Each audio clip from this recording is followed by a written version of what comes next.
తీసుకోండి మామా. Hello everyone, welcome to KK creative vlogs. అందరు ఎలా ఉన్నారు? నేనైతే చాలా బాగున్నాను. ఈరోజు అయితే మేము కైలాసగిరి కేవ్ టెంపుల్కి అయితే వెళ్తున్నాం. ఈ టెంపుల్ అయితే చిక్బల్లాపూర్ డిస్టిక్ చింతామణి దగ్గరలో అయితే ఉంటుంది. బెంగళూరు నుంచి ఒక 80 కిలోమీటర్స్ దూరంలో అయితే ఉంటుంది. వన్ డే ట్రిప్ ప్లాన్ చేసే వాళ్ళకైతే ఇదైతే బెస్ట్ ప్లేస్ అని చెప్పవచ్చు. ఇంకా మేమైతే అనుకోకుండా ఈ టెంపుల్కి అయితే వెళ్తున్నాం. మా చిన్నోడికి ఆ రోజు కొంచెం బాగాలేదనమాట. ఎందుకో సడన్గా కార్ ఎక్కగానే వామిటింగ్ అయితే చేశాడు. అందుకోసమని సైలెంట్గా కూర్చున్నాడు.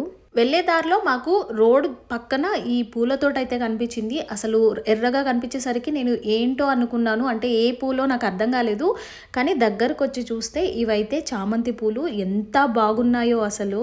మా చిన్నోడు వామిట్ చేసిన తర్వాత ఇంకా కార్లో నేను కూర్చోను కింద దిగుదాం అనే టైంలోనే మాకైతే ఈ పూలతోట అయితే కనిపించింది. ఇంకా చూడగానే వెంటనే పూలతోటకైతే వచ్చేసాము. ఇక్కడ గ్రీన్ కలర్ చామంతి పూలు చూసారా, ఎంత బాగున్నాయో కదా. నేనైతే ఫస్ట్ టైం ఇలాంటి పూలనైతే చూడడము.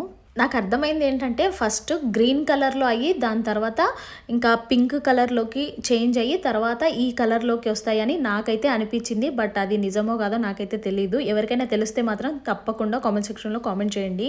మేము ఎప్పుడు జర్నీ చేసినా రోడ్ పక్కన ఇలా పూల తోటలు కనిపిస్తే కంపల్సరీ ఆ తోటలోకి అయితే వెళ్ళి మంచిగా ఫొటోస్ అయితే దిగి ఆ పూలను చూసి ఆనందించి అయితే వస్తానన్నమాట. కానీ ఫస్ట్ టైం ఇలాంటి పూల తోటకైతే రావడం. కలర్ అయితే చాలా బాగుండే చామంతి పూలు. ఆ చామంతి పూల తోటలో ఒక హాఫ్ అన్ అవర్ అయితే టైం స్పెండ్ చేసి మళ్ళీ మా జర్నీ అయితే స్టార్ట్ చేసాము. ఇప్పుడైతే మేము టెంపుల్కి దగ్గరలో అయితే ఉన్నాము.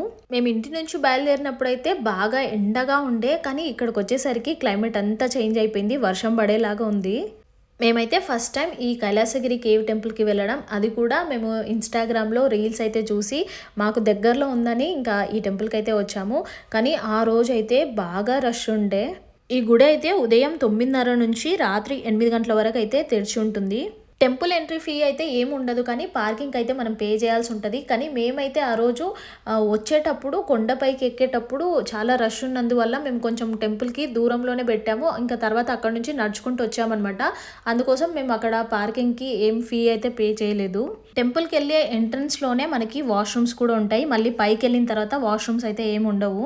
మేము పూల తోటకి వెళ్ళి ఇంకా కార్ ఎక్కామో లేదో మా చిన్నోడికి అయితే మస్తు నిద్ర వచ్చింది. అప్పుడు పడుకున్నాడంటే మళ్ళీ టెంపుల్ దగ్గరకు వచ్చిన తర్వాత లేచాడు. అందుకే ఇక్కడ సైలెంట్గా కూర్చున్నాడు.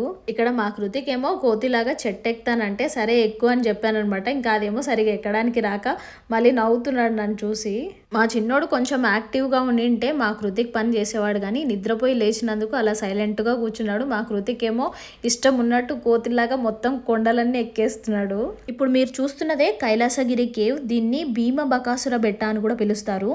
పాండవులు తమ వనవాస సమయంలో ఇక్కడ నివసించారని, భీముడు ఇక్కడే బకాసురుణ్ణి సంహరించాడని ఇక్కడుండే స్థానికులు నమ్ముతారు. అందుకే దీనిని భీమబకాసుర బెట్ట అని పిలుస్తారు. మనం కార్ పార్కింగ్ చేసిన తర్వాత కొంచెం దూరం అయితే నడవాల్సి ఉంటుంది కేవ్ దగ్గరికి వెళ్ళడానికి. దర్శనం అయిపోయిన తర్వాత మనం కిందికి వచ్చేటప్పుడు దారిలో అయితే మనకి ఇలా వేడి వేడిగా ప్రసాదం అయితే ఉప్మా అయితే పెడుతున్నారు. ఆ ప్రసాదం కూడా ఎప్పటికప్పుడే వేడివేడిగా చేసి అయితే పెడుతున్నారు. ఇంకా మనము కూర్చొని తినడానికి కూడా పక్కనే చైర్స్ కూడా వేశారనమాట. ఎవరికి ఇష్టం ఉన్నట్టు వాళ్ళు కూర్చొని అలాగే నిలబడి అయితే తింటున్నారు. ప్రసాదం కోసం లైన్ అయితే చాలా పెద్దగానే ఉంది. ఇంకా మేమైతే టెంపుల్కి దగ్గరలో అయితే వచ్చామన్నమాట.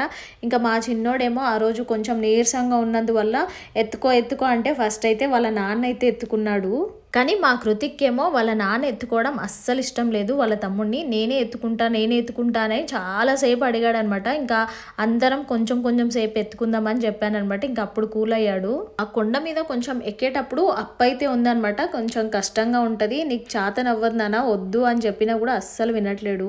ఇక్కడ కార్స్ చూసారా ఎన్నున్నాయో అసలు. ఆ రోజు అయితే ఎంతమంది జనాలంటే ఆ కార్లు అయితే ఒక 2000-3000 కార్లు ఉంటాయేమో అక్కడ.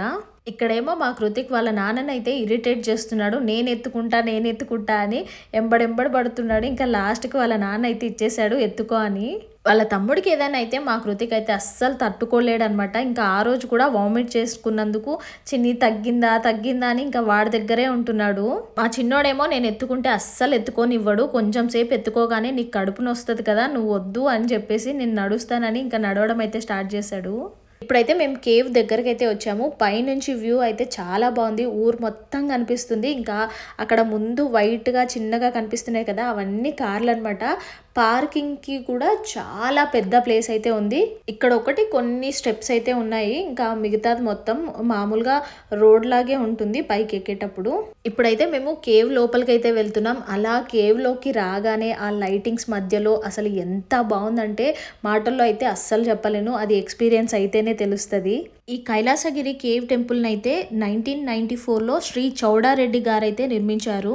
ఇదైతే మ్యాన్ మేడ్ కేవ్ టెంపుల్ అనమాట. మొత్తం 20,000 స్క్వేర్ ఫీట్ విస్తీర్ణంలో ఈ టెంపుల్ అయితే ఉంటుంది. ఇక్కడ జగదాంబ, వల్లభ గణపతి, చతుర్ముఖ లింగేశ్వర స్వామి దేవాలయాలు అయితే ఉంటాయి. చతుర్ముఖ లింగం అంటే 4 ముఖాల శివలింగం అయితే ఇక్కడ ప్రధాన ఆకర్షణగా ఉంటుంది. ఇక్కడ నేను నిలబడిన దగ్గర హోమగుండం కూడా ఉంది. ఆ రోజు కూడా హోమం చేశారేమో నాకు తెలిసి. అక్కడైతే పేపర్లో బొట్టు అయితే పెట్టారు. ఇంకా మేమందరం ఆ బొట్టు అయితే పెట్టుకున్నాము. మా చిన్నోడు అల్లరి చేస్తుంటే ఒక్కొక్కసారి కోపం వస్తుంది, కానీ ఆ రోజు అలా సైలెంట్గా ఉండేసరికి మా కృతిక్ అయితే అస్సలు నచ్చలేదన్నమాట. చిన్ని మాట్లాడని వాడెంబడైతే తగులుతూనే ఉన్నాడు. కేవ్ లోపల మంచిగా లైటింగ్ అయితే ఎక్కువగానే ఉందన్నమాట. వెలుతురు అయితే చాలా బాగుంది. ఇప్పుడైతే మేము శివుడి దర్శనానికి అయితే వెళ్తున్నాము. దారిలో అయితే మంచిగా లైటింగ్ చూసారా ఎంత బాగా పెట్టారో. ఇంకా అక్కడ దేవుడి దగ్గరికి వెళ్ళేసరికి రష్ ఎక్కువ అయిపోయిందనమాట. ఇంకా దేవుడిని చూస్తామో లేదో అనుకున్నాం, కానీ దర్శనం కూడా చాలా బాగా జరిగింది.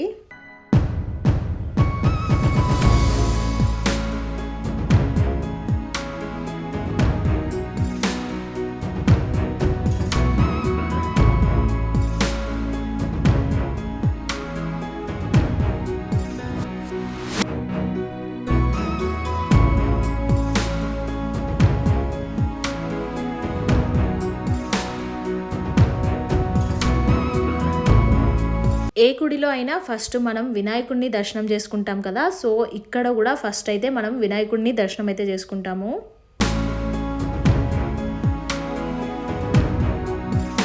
వినాయకుడిని దర్శనం చేసుకున్న తర్వాత కొంచెం ముందుకు రాగానే మనము శివలింగాన్ని అయితే దర్శనం చేసుకుంటాము. నేనైతే ఫస్ట్ టైం ఇలాంటి చతుర్ముఖ శివలింగాన్ని చూడడము, సో మీ అందరికీ కూడా చూపించాలని వీడియో అయితే తీశాను. ఆ శివుడి బ్లెస్సింగ్స్ మీ అందరి మీద ఉండాలని నేనైతే మనస్ఫూర్తిగా కోరుకుంటున్నాను. అలా కొంచెం ముందుకు రాగానే మళ్ళీ మనకి అమ్మవారు అయితే దర్శనం ఇస్తారు. అమ్మవారిని దర్శనం చేసుకున్న తర్వాత ఇంకా మనం డైరెక్ట్గా బయటికి అయితే వచ్చేస్తాము. బయటికి రాగానే మనకి కొండలు అయితే కనిపిస్తాయి. ఎంత బాగుందో చూడండి వ్యూ అయితే. బయటికి రాగానే కొద్దిసేపు అయితే మేము టెంపుల్ ముందైతే కూర్చున్నాము. ఇంకా ఆ రోజు క్లైమేట్ కొంచెం చల్లగా ఉన్నందువల్ల చలి కూడా పెడుతుందన్నమాట అక్కడ కూర్చుంటే. మేము దర్శనం చేసుకున్నప్పుడు కూడా చాలాసేపే అక్కడ ఉన్నామన్నమాట. ఇంకా మా కృతిక్కేమో మళ్ళీ దేవుణ్ణి అయితే చూడాలనిపించింది. మళ్ళీ నేను ఒకసారి దర్శనానికి వెళ్ళేసి వస్తాను అని చెప్పి వాళ్ళ నాన్న మా కృతిక్ అయితే ఇద్దరు కలిసి దర్శనంకి అయితే వెళ్ళారు. నేను కూడా వెళ్దాం అనుకున్నాను, కానీ ఇంకా మా చిన్నోడు అక్కడ కూర్చుందాము, నేను ఇక్కడే కూర్చుంటానని అన్నాడనమాట. ఇంకా అందుకోసమని మా చిన్నోడు కోసం నేనైతే అక్కడే కూర్చున్నాను. వీళ్ళిద్దరు అయితే వెళ్ళి మళ్ళీ దర్శనం అయితే చేసుకున్నారు. దేవుణ్ణి మనం ఎన్నిసార్లు చూసినా తనివి తీరదు కదా, అలా చూస్తూనే ఉండాలనిపిస్తుంది కదా. సేమ్ మా కృతిక్కి కూడా అలానే ఉంటదన్నమాట. ఏ గుడికి వెళ్ళినా దేవుడిని అయితే అలా చూస్తూనే ఉంటాడు. నిజం చెప్పాలంటే నాకు కూడా మళ్ళీ దేవుడి దర్శనం అయితే చేసుకోవాలని ఉండే, కానీ ఇంకా మా చిన్నోడేమో అమ్మ దగ్గరే ఉంటానని ఇంకా నన్ను వెళ్ళొద్దన్నాడు అనమాట. ఇంకా సర్లే అని మా చిన్నోడి దగ్గరే కూర్చున్నాను. మా చిన్నోడిని తీసుకొచ్చేదాన్ని, కానీ ఇక్కడ రష్ ఎక్కువ ఉన్నందువల్ల ఇంకా వాడు ఇబ్బంది పడతాడని అలా కూర్చుండిపోయినాను అక్కడే. ఏం దర్శనం చేసుకున్నప్పుడు దేవుడు అయితే అంత క్లియర్గా అయితే కనిపించలేరు, ఎందుకంటే పూలదండలు వేశారు కాబట్టి ఒక్క సైడ్ మాత్రమే క్లియర్గా కనిపించారు. మా కృతిక్ వాళ్ళు వచ్చినప్పుడు ఆ దండలన్నీ తీసి దేవుణ్ణి అయితే కడుగుతున్నారనమాట. సో మంచిగా అలా క్లియర్గా అయితే దేవుడు అయితే కనిపించారు. ఇలా వీడియో తీసినందుకు మొత్తం నేను కూడా క్లియర్గా చూడగలిగాను. అక్కడికి వచ్చిన భక్తులందరూ నందికైతే వాళ్ళ కోరికలన్నీ ఇలా చెవులో అయితే చెప్తున్నారు. మా కృతిక్ కూడా ఆయన కోరికనైతే చెప్పేసి వచ్చాడు. ఫస్ట్ టైం మేము వెళ్ళినప్పుడు కుదరలేదు కాబట్టి మా కృతిక్ సెకండ్ టైం వెళ్ళి ఆయన కోరికనైతే చెప్పేసి వచ్చాడు కాబట్టి నేను కూడా హ్యాపీగా ఫీల్ అయ్యాను. మేము బయటకు వచ్చేసరికి 6:20 అలా అయిందనమాట టైం అయితే. ఇంకా అక్కడ నుంచి మెల్లిగా నడుచుకుంటూ అయితే కార్ దగ్గరికి అయితే వెళ్తున్నాం. ఇప్పుడు బయటికి రాగానే బాగా ఆకలేసిందనమాట, కానీ అక్కడ ఏం లేవు ఎక్కువ. పైన అయితే ఓన్లీ ఈ పాప్కార్న్ అయితే కనిపించాయి. ఇంకా అవైతే తీసుకొని తినుకుంటా మళ్ళీ కిందికైతే నడుచుకుంటూ వెళ్ళాము. ఇక్కడ రోజు నిత్య అన్నదానం కూడా ఉంటుందంట మధ్యాహ్నం ఆ టైంలో. ఇంకా మేమైతే బయలుదేరేసరికి చీకటి కూడా పడిపోయింది. చాలామంది కార్లు అయితే రోడ్లపైనే అలా పెట్టేసి అయితే పైకి అయితే వెళ్ళిపోయారు. పాపం వాళ్ళు చీకటి అయిపోయిన తర్వాత నడుచుకుంటూ అయితే కిందికి వచ్చారు. మేము ఫస్ట్ పైకి వెళ్ళేటప్పుడు అయితే ట్రాఫిక్ ఎక్కువ ఉన్నందువల్ల చాలామంది కిందనే కార్ అయితే పార్క్ చేసి వచ్చారు, కానీ వాళ్ళు వెళ్ళేటప్పుడు కొంచెం ఇబ్బంది అయ్యిండొచ్చు పాపం. మేము పైకి వెళ్ళేటప్పుడు కూడా ఒక 1 కిలోమీటర్ దూరంలోనే చాలామంది చెప్పారనమాట, పై వరకు వెళ్ళకండి, ఇక్కడ పెట్టేసి వెళ్ళండి అని. కానీ ఇంకా మేమైతే అలానే తీసుకొని అయితే వెళ్ళాము. కానీ లక్కీగా మాకు పైన పార్కింగ్ కూడా దొరికింది, లేకపోతే ఇదంతా నడిచేది ఉంటుండే. ఆ శివుడి అనుగ్రహంతో మేము అనుకోకుండా గుడికైతే వచ్చాము. దర్శనం కూడా చాలా బాగా జరిగింది, చాలా హ్యాపీగా ఇంటికైతే వెళ్తున్నాము. సో ఈ వీడియోని అయితే ఇంతటితో ఎండ్ చేస్తున్నాను. వీడియో నచ్చితే తప్పకుండా లైక్ చేయండి, అలాగే ఈ వీడియోని మీ ఫ్రెండ్స్ అండ్ ఫ్యామిలీ మెంబర్స్కి షేర్ చేయడం మాత్రం మర్చిపోకండి. Thank you for watching. Please subscribe చేసుకోండి మామ.